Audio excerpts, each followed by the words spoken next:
L'inquiétude autour du virus Zika qui ne cesse de grandir en Amérique du Sud, mais aussi dans les territoires et départements français d'outre-mer. Zika serait à l'origine de troubles neurologiques et de malformations congénitales du nouveau-né.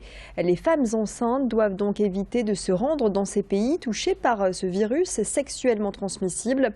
Un virus qui se transmet par le biais des moustiques, comme c'est le cas pour la dengue ou encore le chikungunya.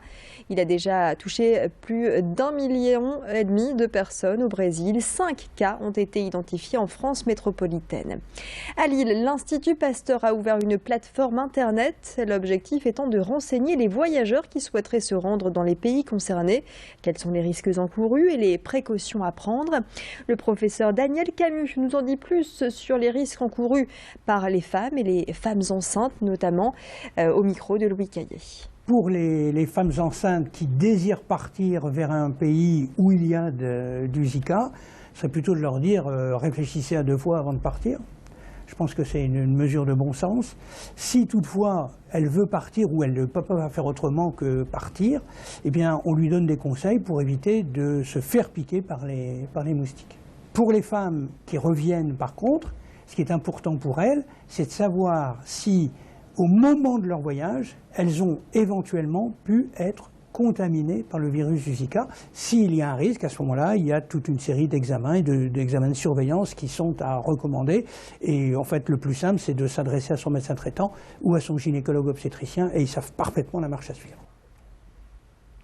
Un dispositif expérimental voit le jour à Roubaix. Il concerne les facteurs. Désormais, ils ont d'autres missions que celle de distribuer le courrier, signaler les dépôts sauvages, les chaussées abîmées ou encore les tags font partie de leur mission. Ils prennent l'infraction en photo avant de l'envoyer par le biais d'une application à Vivacité, un centre d'appel géré par la ville à destination de tous les habitants et pas seulement aux facteurs. C'est le résultat d'une convention signée entre la Poste et la ville de Roubaix. La diminution du courrier a incité la Poste à trouver d'autres activités pour les facteurs. Et ces signalements auprès de la plateforme téléphonique en font désormais partie. Céline Huret a rencontré un facteur qui utilise cette appli depuis peu. On n'est pas là pour dénoncer la vaccinité. On est là pour expliquer aux gens et dire à la mairie, ben voilà, il y a ça et ça, tel endroit, et ils interviennent. C'est pour le bien de tout le monde. Nous, on envoie la photo là, sur un site qui est transmis directement à Vivacité, et eux réagissent au plus bref délai. J'ai eu l'expérience samedi dernier d'avoir un canapé qui traînait près de la poste de la PPDC de Roubaix. J'ai pris les autos, le lundi matin, mon canapé n'était plus là.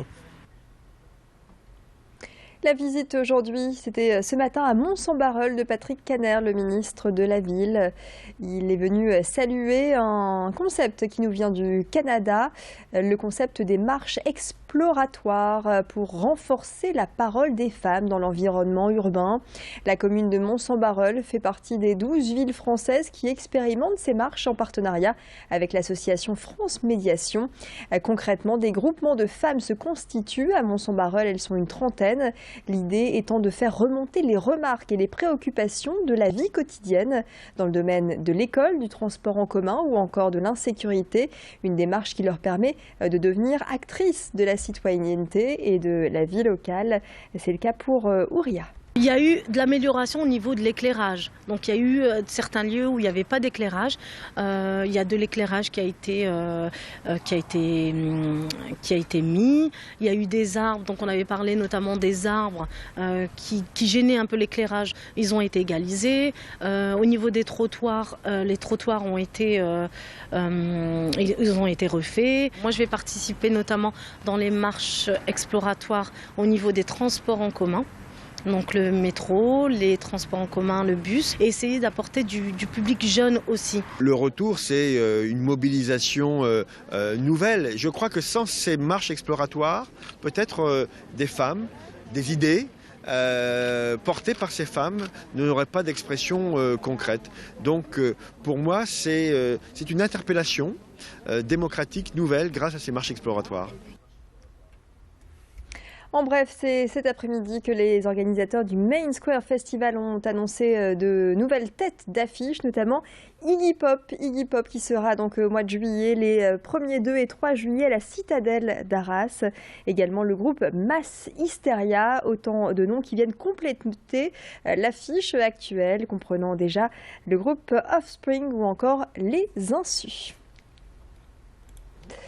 Et puis, allez, on termine par ces images et ce joli coup pour ce restaurateur de la rue de Paris à Lille.